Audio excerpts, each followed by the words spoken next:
these clean highs on S&P, I was kind of hoping they were going to leave those intact ahead of the non-farm payroll number. And if it would have been the case that they would have left them in play, in other words, if it didn't run up like it did here, that would have been the initial draw at 8:30. Now, since it has done that, it's ran for buy side. Traders are now caught long, and there is an inefficiency right there. When I look at non-farm payroll, and this is what I'm telling you, you should do every single opportunity for you to study non-farm payroll. Not that you should try to trade it, but it's an amazing study on liquidity. It literally is one of the best case studies you can do, and you can back test it, look at old data. But it's better for you to log it on all time frames and back test it through each time frame, looking for what liquidity was taken, how long did it take to move after that liquidity was taken. Long story short, what I'm saying right now off the cuff, just looking for the draw on liquidity, I would expect that this inefficiency would be revisited today, okay, in the sell side below there. Now, does that mean we go down here then go higher? It could. Does it mean we go up one more time to run this high or one of these highs here and then plunge down there? Maybe. I don't know that. So what I like to do is I like to teach the students to look at a 5 and 15 minute time frame to outline where the clear liquidities are above old highs or relative equal highs, or below lows or relative equal lows, and what inefficiencies exist above the market price. Right now, market price is at 42.94. So below it, it's this inefficiency on the 5-minute chart. Above this high and this high here. Why this one? Because we have an inefficiency we traded up into and broke lower. It might want to revisit this inefficiency here one more time, touch the low of it, and not take that high, because we've already done a damage by going above the relative equal highs that I've highlighted here at 43.04 even.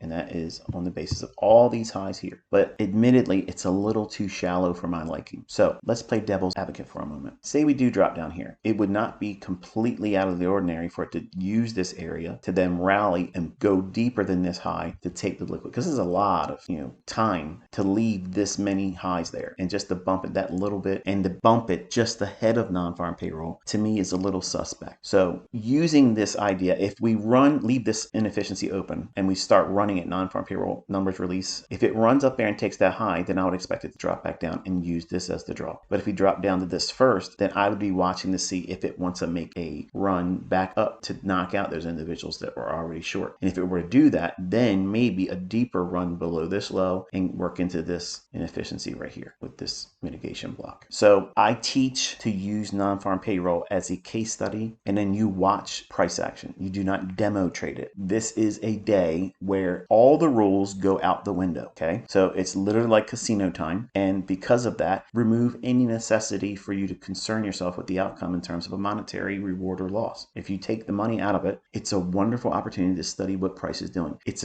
a case study in psychology. Who's in the market right now? Or overnight from London, it's the longs. So gun to my head, I think we drop down to stop them out because they've trailed their stop loss here. Then it rallies up and goes a little bit higher here. And then they're going to regret that and they're going to chase it as a breakout. Then they rake them across the close and take out this low and trade into that inefficiency in that mitigation block. That's my gun to my head. I'm willing to be proven wrong today. I hope I am wrong, because it'll solidify why I tell you and explain to you why I'm not out here every single time non-farm payroll comes out there and trading with my live account doing it. Now, after 10 o'clock, everything resumes the way it is normally. We're back in a normal market condition where you can look for silver bullets and whatnot. You can do the same thing at 2 o'clock to 3 o'clock. So it's not me trying to tell you don't trade on non-farm payroll Fridays at all. When I say don't trade non-farm payroll, I'm saying don't trade non-farm payroll between 8 o'clock and 9:30. At the opening bell, you can resume doing whatever you normally would do. I'm going to jump over to the Nasdaq. This is the new week opening gap. We traded just a little shy of consequent encroachment, which is the midpoint of that. Same premise here from London. We've rallied, we've taken buy side. It didn't take that high here. So that's something of my interest for today. Sell sides here, I would expect them to run on that this morning. Do they take it down first to knock out everyone that's trailed their stop loss and has held their position longer, and they're just waiting this out, hoping that it's going to resume higher? It can come down, take those longs out, and they would be able to, I guess, keep whatever they've accumulated in here. Overzealous price action would be a complete rundown, taking out the low from London. If I was making the market, that's what I would do. I would come all the way against them and then send it back up to knock out this high here, and then close between the high that forms once taking this high out and the low that is formed after taking this low out, and then trade in the upper 60%, between 50 to 60% of the daily range, and leave the close right there. And that's how I close the week. That high is essentially consequent encroachment 2 of the new week opening gap. A new week opening gap is simply where we settled on Friday and where we opened up on Sunday. that to me is a level that would be interesting because it's just above this swing high. Okay, so that swing high has buy side. It need not trade above this high. It can. I mean, I could be completely wrong, and it just shoots straight up there and blows out the new week opening gap high. And below this low here, if you haven't already noticed, there's a little inefficiency right there. This is a fair value gap, and specifically, it is a buy side imbalance, sell side inefficiency. That means it's a BISI. So sell side is below here, and collectively buy side is layered from this high here, so buy side is above here to here, back into midpoint of the new week opening gap. And I have a moment I can do it. I know some of you are saying, what is the new week opening gap? This here is where we settled on Friday. That's the closing price. So that makes the new week opening gap low, and where we opened was higher than where we settled on Friday. So that makes it the higher level, meaning that the new week opening gap high is this, which is the opening price at the beginning of the new week on Sunday at 6 o'clock. Okay, so that level in this level makes the new week opening gap. So we sit and we watch, and we want to see, how does it perform? What does it reach for? Does it reach for that buy side first? If it does, then we'll be looking for the London low to be drawn to. Not right away, but over the course of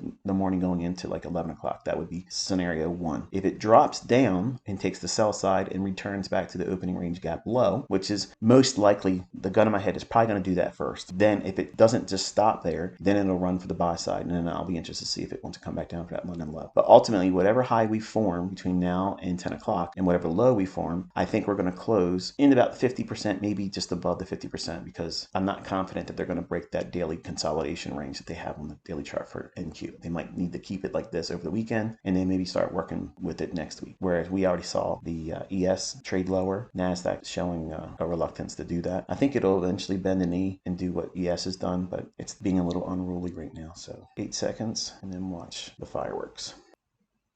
There you go. Overshot the inefficiency, went past the opening range gap low, and back down into this. Obviously, this is way beyond what I was expecting, but we were working off of that new week opening gap low, and it overshot on the downside. So because of this, I would be more inclined to see, does it have a willingness to get back up and to touch the low of this inefficiency? Because this is a sudden run for this liquidity right down here, and the old inefficiency over here. Let's take a quick look over ES. Tanked. This is that inefficiency that's remaining. We dug into it here. We have relative equal lows. I think we'll try to gravitate towards that. If it doesn't do it today, as long as we don't trade above today's intraday high and we don't make a higher high, then I'm going to go into the weekend expecting Sunday, Monday, Tuesday that we're going to be digging into this, deeper into next week. So as long as we don't trade above today's intraday high, we're rolling into this down here. Now, if you look at what this hourly chart is showing you, we have this fair value gap, which was yesterday's. Now, because it went down into it, reacted off of it, now we went through it. So what does that make this here? Potential inversion fair value gap. So it can reverse and retrace right back up into this. I'd like to see it not take these lows out before 9:30. So here's the narrative. I don't want to see these lows taken out yet, and I don't want to see it trade above this and find an attempt to find support at it. I want to see it stay below it, this fair value gap, and then trade up into it at, say, I don't know, 9:20 to 9:45 in that area in terms of time. Then I would expect it to roll over and reach for the sell side. That would be something I would be interested in seeing. Does it give me the order flow to support that idea? It doesn't support it if we go back above this fair value gap before 9:30 opening bell and we start tapping against it as support. And if it starts respecting it and trading up a little bit, I'm going to sit on my hands and then wait till 10 o'clock to see what it wants to do. Generally, I think of Nonfarm Payroll is like a two-stage event, like I teach FOMC is. So at 2 o'clock, you have one direction, and then at 2:30, it does the opposite of whatever 2 o'clock's move was. Generally, that's the flavor for non-farm payroll price delivery. Usually, the event is 8:30. They jam at one direction, and then they start working towards the opposite direction throughout the day. If it's not that, then it's very little retracement, and then sudden continuation of whatever direction it made at 8:30 into 9:30's opening bell. It's a small little retracement of whatever move that was, and then it really accelerates again throughout the morning. If it doesn't do either one of those things, it's going to consolidate. And obviously, I don't think consolidation's a factor for today because it's made a huge run. That's going to have a lot of people wanting to be a participant in that. So the classic depiction would be this. Okay, they see it's traded lower a lot, and people are waking up, they're looking at the market thinking, wow, this is really tanked, and they want to see it go up a little bit more. They want to see a little retracement so they can sell short.